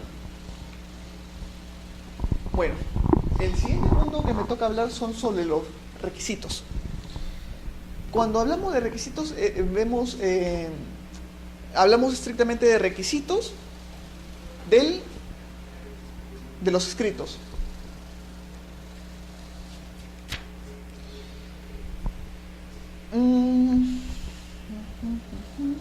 Ya. Bueno, se ha considerado que hay requisitos que los escritos deben tener dos requisitos: forma y fondo. Forma, todos aquellos que sean necesarios, digamos, para poder identificar las partes, cumplir con los requisitos, identificar los tipos de procedimiento. Y de fondo, estrictamente para el tema de cuál es la pretensión que busca el administrado ante ante el inicio del procedimiento administrativo que está iniciando, ¿no? En este caso, dentro de la forma, se encuentran el nombre y apellido, domicilio, carnet de extranjería, ¿no? Todos los datos necesarios para poder identificar a la persona que está peticionando, que está solicitando el inicio del procedimiento administrativo, ¿no? Incluso si es que no se está personando no por sí misma, sino a través de un representante, es necesario indicar quién es el representante, sus atribuciones para actuar en representación del administrado. En este caso, en el tema de representación a un usuario, el Indecopi, bueno, no sé si otra administración pública así también lo considera, ha señalado que en tema de representación basta con señalar de que tiene facultades para actuar en procedimientos administrativos de manera general, ¿no? Específicamente, dándole esa atribución, no es necesario otorgar un poder con firma legalización ante notario, no es necesario inscribirlo en registros públicos, basta con indicar en el escrito del inicio del procedimiento o en un escrito adjuntado a la misma denuncia que la persona que se encuentra, que tal persona identificada con tal DNI puede realizar todas las acciones para el procedimiento administrativo, para un procedimiento administrativo. Puede ser un procedimiento administrativo ante Indecopi, ante la SUNAT, es decir, tener esas atribuciones para iniciar en cualquier procedimiento administrativo. Si dice cualquier procedimiento administrativo, para el Indecopi es suficiente. No es necesario un requisito formal como estar inscrito en registros públicos o ser una carta poder con firma legalizada ante notario. Lo hacen eso en atención a que al principio de veracidad, ¿no? Se presume que todos los documentos presentados son acordes a los ordenamientos jurídicos, que las partes lo presentan acorde a ello. Entonces, generar un requisito adicional conllevaría a, perjudicar al administrado, ¿no? Otra cosa es que se te presenten indicios de que en realidad ese poder era no le correspondía a quien supuestamente había delegado. Entonces, ahí ya por un tema de fiscalización posterior se va a poder verificar, ¿no?, si es que en realidad cumplía si este documento era cierto o era verdadero o era falso, ¿no? Entonces, pero en principio se va a poder presentar con una copia simple. Incluso lo puede autorizar en el mismo escrito de denuncia, le puede autorizar a través de este escrito: yo autorizo al señor tal para que pueda impugnar, ejercer en este procedimiento o ante cualquier procedimiento administrativo. Suficiente. Y poder tener representación durante todo el procedimiento, ¿no? Con todas las facultades que la norma le asiste. ¿Tienes alguna pregunta? Sí. Por ejemplo, hay un consumidor, Ajá. que va a presentar su denuncia y en la denuncia ante la OPS, digamos, Ya. faculto, digamos, al abogado tal, Ok. abogado tal, a que haga todas las gestiones que correspondan respecto al procedimiento administrativo. Ya. Ya. Incluso las reconciliar. Exactamente. Puede ser, ¿no? Por supuesto, en ese caso sí podría hacerlo. El INDECOPI considera que, para iniciar el procedimiento basta esta representación, pero la de conciliación, como son disposición de derechos subjetivos, ahí sí no. Ahí pides ahí es el único caso en donde se pide, digamos, carta poder con firma legalizada ante notario, porque lo que va a hacer ahí es la disposición de un derecho, ¿no? Pero para iniciar este procedimiento administrativo, es decir, para iniciar y representarlo en la continuación, en todo el desarrollo del mismo, únicamente basta este poder. Para conciliar, me retracto, ahí sí es necesario la firma legalizada porque ya es la disposición de un derecho subjetivo que es necesario el principio de la literalidad, ¿no? Sí, sí. Puede presentar escritos, puede apelar, puede hacer todo ese procedimiento y solamente pasa, es decir, digamos, el señor tal, con apellido tal y de tal. Exacto. Para el INDECOPI cuando ha habido cuestionamientos a la facultad de representación por parte del representante del denunciante, ¿no? Incluso en algunos casos del denunciado, solo que son muy pocos, porque generalmente acuden a estudios jurídicos, y es donde representan le dan facultades en virtud del artículo 74 y 75 del Código. Entonces, en los casos generalmente del denunciante, cuando cuestionan ese tema de la representatividad, se ha dicho que el simple poder otorgado al inicio lo facultó para la tramitación de todo el expediente, ¿no? Incluso impugnar, incluso presentar actos de ¿cómo se llama? De contestar los requerimientos de información. Sin embargo, la disposición de derechos, eso sí, requiere un poder especial, que es una carta poder confirmar legalizada ante notario. Pero es por acto de disposición de derechos. Estrictamente el desistimiento, la conciliación. ¿Por qué el desistimiento? Porque con el desistimiento se deja sin efecto la medida correctiva, que podría otorgársele al denunciante, ¿no? Entonces, prácticamente está disponiendo un derecho que le podría ser atribuirle a él mismo, o si es segunda instancia que ya se le atribuyó, ¿no? Y se dejaría sin efecto la medida correctiva que ya se actuó. Entonces, es una disposición de derecho. Entonces, ahí se permite, se solicita con firma legalizada ante el notario. Y la conciliación, más que también es necesario, ¿no? Porque ahí son, digamos, un intercambio de derechos que se hacen las partes para poder terminar el procedimiento sin un procedimiento sobre el fondo, cuando está en primera instancia, ¿no? Cuando no se ha impuesto una multa. Si llega a segunda instancia y no hay multa, también es posible conciliar. Entonces, pero siempre este poder de representación debe estar con firma legalizada por ser un acto de disposición. Y si es una empresa la que, digamos, la que denuncia, ahí sí tiene que juntar su vigencia de poderes, la primera vez. Ah, claro. La vigencia de poderes del representante, imagínate, si es claro, se presenta la vigencia de poderes, y esa vigencia de poderes, si es que tiene la facultad de delegar el poder a otra persona, entonces basta que le haya delegado en el propio escrito de denuncia o en un escrito posterior, pero no es necesario que tenga firma legalizada ante el notario, solamente cuando haga acto de disposición, ¿no? Entonces, que es conciliación y desistimiento, ¿no?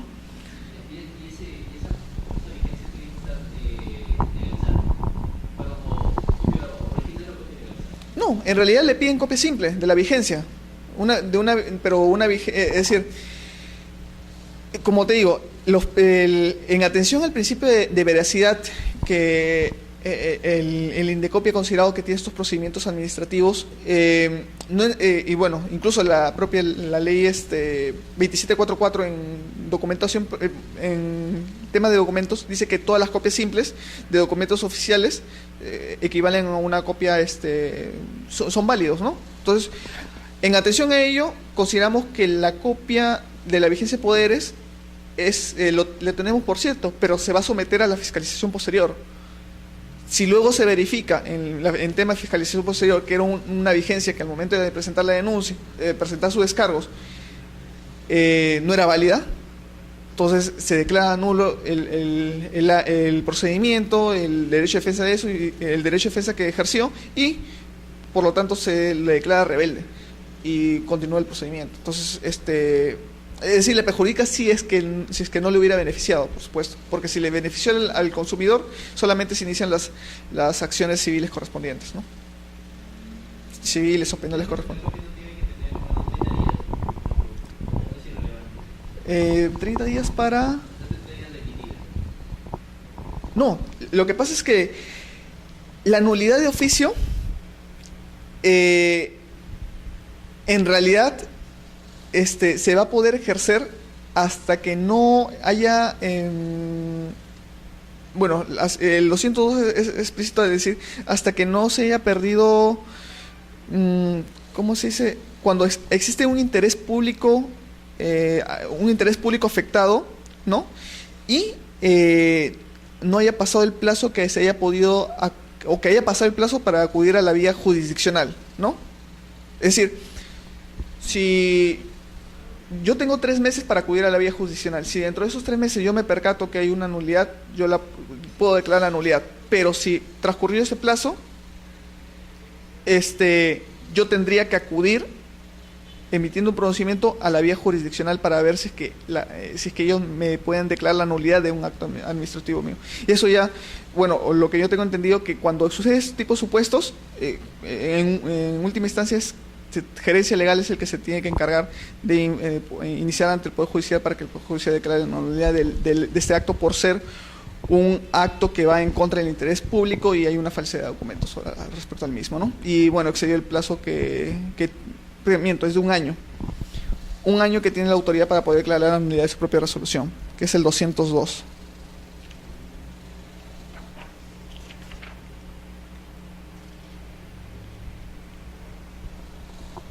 Acá, el 202.3 señala, la facultad para declarar la nulidad de oficio de los actos administrativos prescribe al año contado a partir de la fecha en que ha quedado consentida, ¿no? Entonces, yo tengo un año para declarar la nulidad de la propia resolución como segunda instancia, pero transcurrido ese plazo ya no voy a poder declarar la nulidad, sino voy a tener que solicitar, bueno, en el tema de Indecopy, gerencia legal para que inicie los procesos, las acciones civiles correspondientes para poder declarar la nulidad de ese acto, ¿no? Pero ya va a tener que ser la vía jurisdiccional, el poder judicial, ya no el propio Indecopy, la propia autoridad administrativa, ¿no?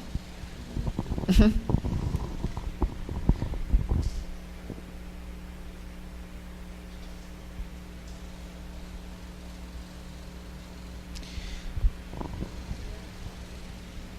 Ya. El segundo requisito de la forma, lugar, fecha, firma, huella digital, en caso no pudiera firmar, ¿no? Este requisito, más que todo, es para poder identificar a la persona en el lugar de los hechos, ¿no? Más que todo por un tema de competencia por territorialidad. Por ejemplo, nosotros en el Indecopy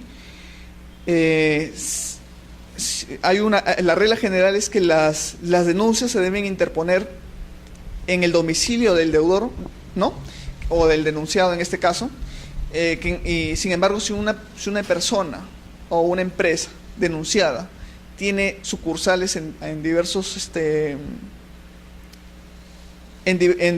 lugares del Perú, el consumidor va a poder denunciar en aquel lugar donde existe esa sucursal y donde sucedieron los hechos o se generaron ahí las consecuencias jurídicas, ¿no? Entonces, tiene esa facultad, por ejemplo, si yo realicé un viaje de Lima a Piura y denuncio la pérdida de mi equipaje, pero la pérdida de equipaje, ¿dónde sucedió? En Piura, porque en la Piura ya me di cuenta de que ya no, mi equipaje no estaba, ¿no? Entonces yo puedo denunciar en Lima, que está la sede principal, o en Piura, que está la sucursal, pero donde sucedió la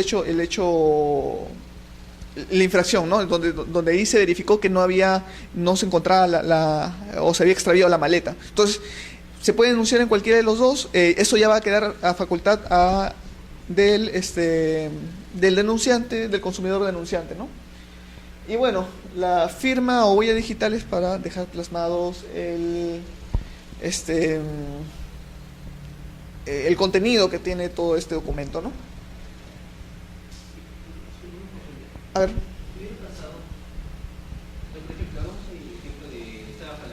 Ya. Yo tengo una tarjeta de crédito de Saba Paralela. Ok. La saqué acá en Lima, pero yo radito en Cusco. Ok. Y en Cusco hago un consumo y me hace un consumo indebido.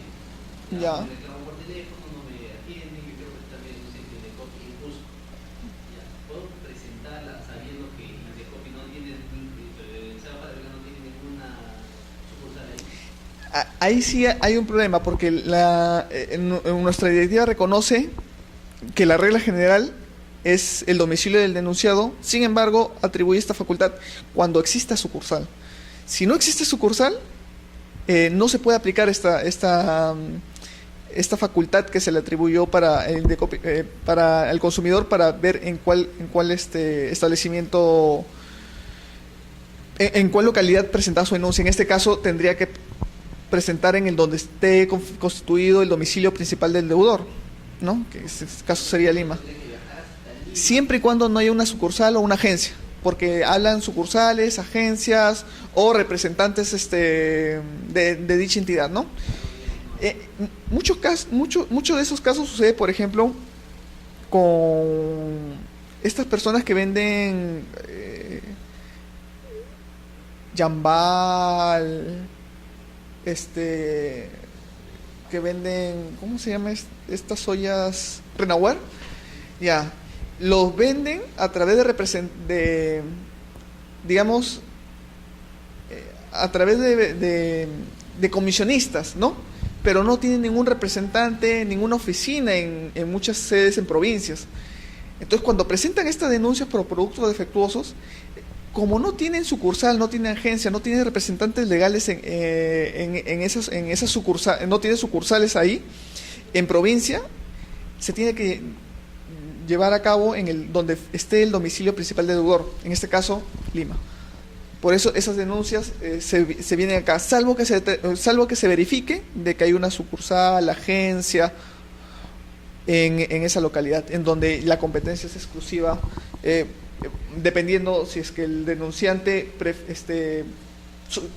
puede presentar su denuncia en esa oficina donde sucedieron los hechos o en la oficina principal, pero siempre y cuando exista esta sucursal o esa agencia o un representante legal debidamente constituido. Entonces, mientras tanto, en realidad lo que pasa es que es una regla que está establecido por el propio Código Civil, el Código Procesal Civil, que es que el fuero del deudor se fija en atención, pero el fuero de la competencia del órgano se fija en base al fuero del deudor. Entonces, es decir, ¿por qué? Porque el denunciante, imagínate, también podría quedar protegido el denunciado. ¿Qué pasa si yo me voy a, no sé, a Iquitos, donde sé que no va a conocer la denuncia, ¿no? Me voy ahí, presento la denuncia, la administración pública, como no sabe dónde queda, le manda un domicilio que el denunciante le ha indicado, y al final ya no vive ahí de hace 2 años, o hace 5 meses, ya no vive ahí. ¿Qué pasa en esos casos?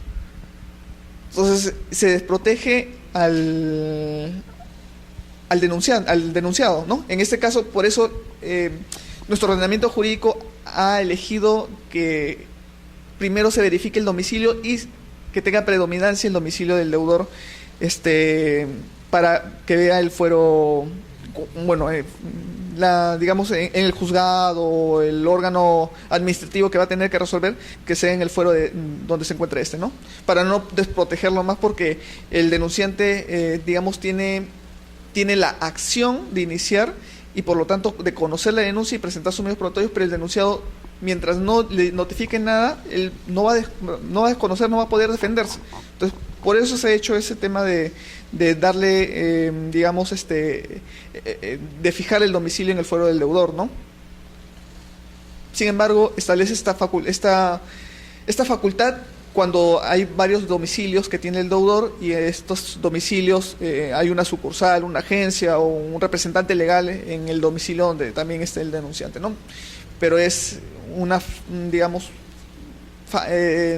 es una facultad que se le da únicamente cuando sucede este tipo de casos, múltiple domicilio por parte del denunciado, ¿no? Entonces, como te digo, en este tema de Renauer, que lo hacen a través de comisionistas, que no son representantes legales, cuando suceden desperfectos, generalmente las denuncias se remiten acá a Indecopi, salvo que tengan alguno en alguna sucursal cercana y que se haya podido, o que los efectos hayan sucedido en ese lugar. Porque la norma no solamente es que tenga una sucursal en otra localidad distinta, sino que la infracción haya sucedido en esa localidad, ¿no? Porque, por ejemplo, si yo compro un producto defectuoso, me lo da un comisionista acá no sé, en Chiclayo, pero yo sé que tiene domicilio en Trujillo, yo me voy a reclamarle en Trujillo, no voy a poder, porque tengo que irme al domicilio principal, porque la infracción sucedió y se configuró en Chiclayo, pero en Chiclayo no tiene domicilio. Entonces tengo que irme al principal, por más que tenga otra sucursal cerca que sea de Trujillo, ¿no? Entonces eso ya así lo establecido, esta competencia extraordinaria y que le atribuye la facultad al consumidor de poder ponerlo en una oficina regional, únicamente es cuando sucede la infracción ahí, ¿no?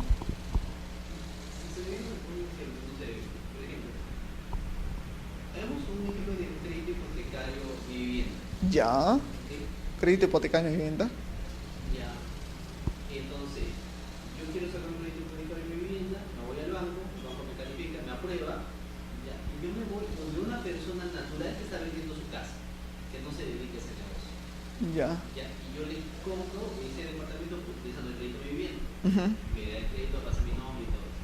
Pero yo en el transcurso del tiempo, a la semana, me doy cuenta que tiene varios defectos en las tuberías, está cayendo la pared y todo lo demás. Puede recurrir a Indecopi, sabiendo que la persona a la que le compré, digamos, es una persona natural que no se dedica a ese negocio. Claro, justamente en el caso que tú me planteas, el Código de Protección al Consumidor establece o define dentro de su artículo primero, hace unas definiciones de qué se debe considerar como consumidor, qué se debe considerar como proveedor y cuándo existe una relación de consumo, ¿no? Consideran como proveedor al distribuidor, al comerciante, al fabricante, ¿no? Los considera por igual, pero que tengan habitualidad, ¿no? Si es que no tiene habitualidad, no es proveedor en los términos del código y por lo tanto no sería amparable por las normas de protección al consumidor que están establecidas ahí, sino que ya tendría que ir a un fuero civil. Entonces, es importante determinar la habitualidad, es decir, que sea una persona dedicada a esa actividad para poder ser protegido por el Código de Protección al Consumidor, porque así lo estableció el Código.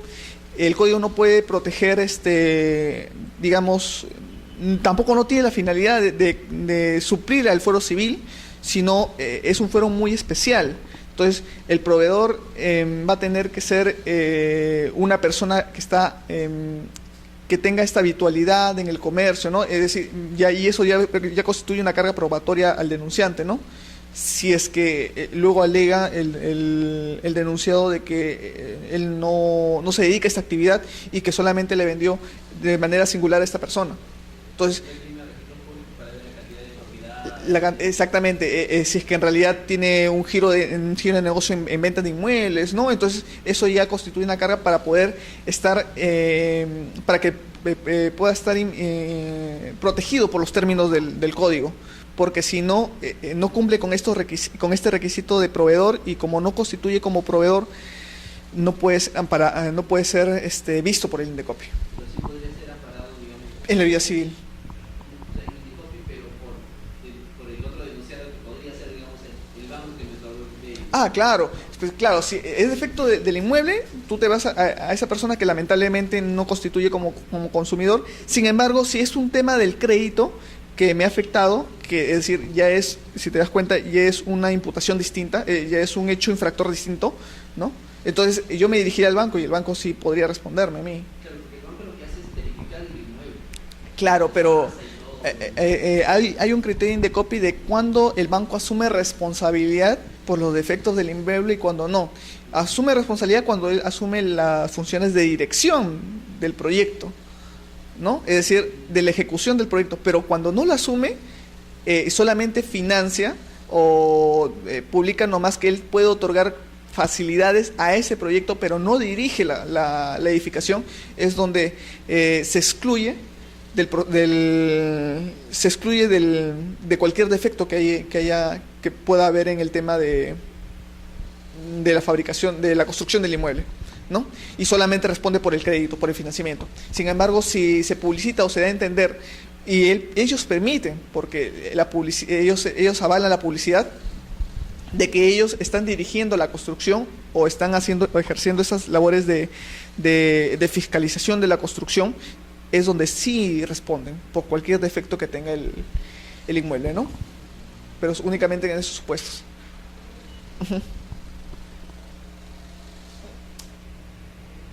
Bueno, dentro de los requisitos, acá está también el del domicilio.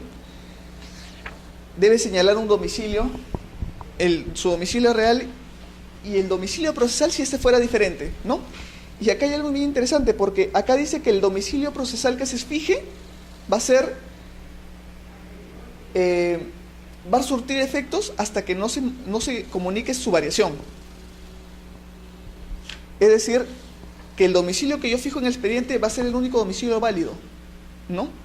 Y que el domicilio procesal que yo fijo en un escrito va a ser el único domicilio procesal válido, salvo que yo comunique la modificación. Y se presume que viene a ser el mismo en el transcurso del procedimiento, mientras no se comunique, digamos, lo contrario, ¿no? Eso es cierto y lo establece el código, sin embargo hay excepciones. Por ejemplo, ¿qué pasa cuando te rebotan el domicilio o te hacen la observación de que el domicilio se encuentra deshabitado? Entonces, si yo veo un cargo de notificación y yo me doy cuenta de que en el cargo se ha tenido que notificar bajo una de las modalidades que es con acta, bajo puerta, y ahí se consignan observaciones que el domicilio deshabitado o desocupado, ¿no? Cuando es, por ejemplo, un estudio jurídico y ese estudio, el notificador se evidencia de que no hay nadie, ni que incluso hay muebles, ¿no? A través de la verificación. Entonces, por más que no ha variado su domicilio, ahí yo creo que sí, por un tema de protección al derecho del administrado, debería notificarla en el domicilio fiscal o domicilio real, dependiendo si es una persona jurídica o es una persona natural, ¿no? Yo creo que en esos supuestos, pese a que la ley establece de que se presume que no será que subsiste hasta que no se comunique lo contrario, esta presunción no es iure de iure, no se presume de manera absoluta, sino que si no hay evidencia de que en realidad haya modificado y, por ejemplo, esta observación en el acta genera a la administración pública un indicio de que, oye, puedo estar afectándole el derecho de comunicarle lo actuado en el procedimiento. Entonces, yo creo que en esos supuestos sí es necesario notificarle en el domicilio real, pese a que no ha variado su domicilio procesal, ¿no? Pero, sin embargo, la presunción de que el domicilio procesal señalado en el documento subsiste está establecida en la propia ley 2744, ¿no? Escuchándote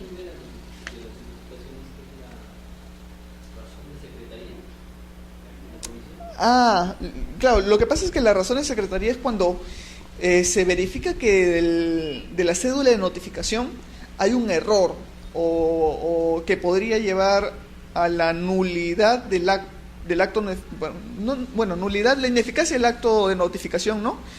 Entonces se dispone una nueva notificación del mismo, ¿no? Porque hay que tener en cuenta que los actos administrativos surten eficacia a partir de la notificación del mismo, ¿no? Mientras no ha sido debidamente notificado no puede surtir efectos, salvo que el administrado lo convalide a través de diversos actos, ¿no? Es decir, el propio reconocimiento, la impugnación de un recurso. Entonces, eso convalida los defectos en las actas de notificaciones o en las cédulas de notificación, pero mientras no ejerza esa atribución, digamos, y se evidencie que no se cumplió con los requisitos para una notificación válida, lo que se hace son razones de secretaría técnica indicando de la evidencia de este efecto y la disposición de volver a notificar el acto, ¿no? Para no afectar los derechos de las partes involucradas, ¿no?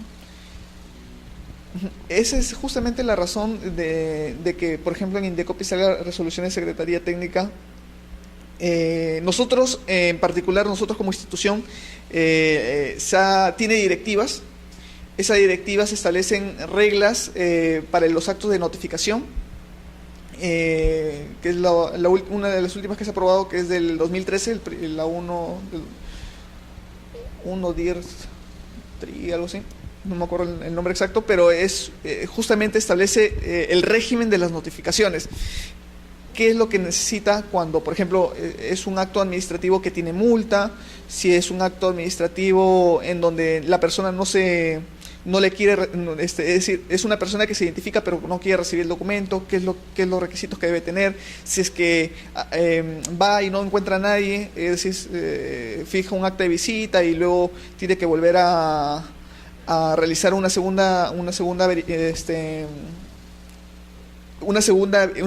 visita en el mismo domicilio, dentro de los rasgos que puso en la visita, ¿no? Entonces, dentro de la fecha y los rangos que había puesto en esa cédula de visita que se deja al administrado, ¿no? Entonces, es una directiva que debe cumplir, y si es que se evidencia de que estos se ha saltado un requisito que está establecido en estas directivas, de preferencia se dispone volver a notificar ese acto para poder subsanar esos defectos, ¿no? Que podrían acarrear la nulidad de esa diligencia de notificación y por lo tanto la ineficacia del pronunciamiento que tuvo la sala, ¿no? Del acto que se estuvo notificando.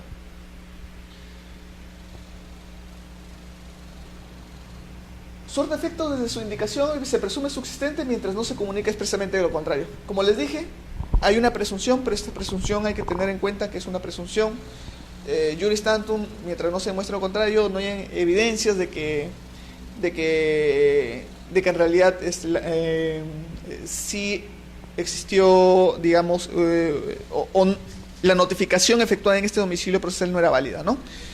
En realidad, el Poder Judicial, cuando ha subido casos por malas notificaciones, muy pocos casos en realidad ha salido a favor, porque la ley 2744 en sus artículos 20 y siguientes establecen el régimen, notificación personal, notificación directa, pero también establece que o reconocen de que es posible de que no se pueda notificar directamente al administrado porque no se encuentra en una primera oportunidad y en ninguna segunda. Entonces se le faculta a realizar una notificación bajo puerta. Entonces, que generalmente las notificaciones bajo puerta son las que generalmente se impugnan, ¿no? Pero como tiene una serie de requisitos y eso va complementado con lo que dice la directiva, se trata de proteger lo máximo que estas notificaciones en realidad se hayan dado, ¿no? Ahí tienen que identificar el domicilio, tienen que señalar específicamente las características del mismo, el número de pisos, tienen que señalar si es que no indican las características del domicilio, el suministro, ¿no? El suministro del inmueble, si se puede evidenciar. Bueno, tiene que consignarse de manera expresa. Otro es la relación de los documentos. Ya, terminamos con lo de forma. La relación de documentos y anexos, la identificación del expediente, de la manera, de la materia y los procedimientos que ya iniciados. Esto es importante porque lo de ahí es importante para poder identificar hacia dónde se va a tener que dirigir el documento. Si yo estoy reclamando por un tema de publicidad y esta publicidad es por una publicidad netamente, por una infracción a un caso concreto del denunciante, se va a tener que ver por el tema de protección al consumidor y pagar la tasa de derecho administrativo correspondiente. Pero sin embargo, si es por un tema de publicidad, porque para él constituye una publicidad engañosa, pero porque infringió y afectó a consumidores en una universalidad, eso ya no se ve por tema de protección al consumidor, sino se va a tener que dirigir a lo que es el tema de competencia desleal, ¿no? Que ellos ven temas de acto de la veracidad de la publicidad, del bien jurídico de la publicidad en sí mismo, ¿no? Entonces, es importante poder identificar y señalar hacia dónde va dirigido, ¿no? Eso es el tema de Indecopy. En algunos otros casos también, cuando solicitas, haces una petición, va a depender hacia qué órgano lo diriges para poder encauzarlo correctamente, ¿no? Porque en otros casos te pueden denegar por estar mal encauzado. Bueno, ya son las 9. Por el momento lo dejamos acá. Sí, son las 9, lo dejamos acá y bueno, continuamos la próxima clase con los demás requisitos, bueno, las demás fases que falta del procedimiento de inicio y bueno, lo que es el tema del desarrollo, la instrucción y la conclusión del procedimiento, que si bien van a pertenecer a otra clase, voy a hablar brevemente sobre ellos, ¿no? Gracias.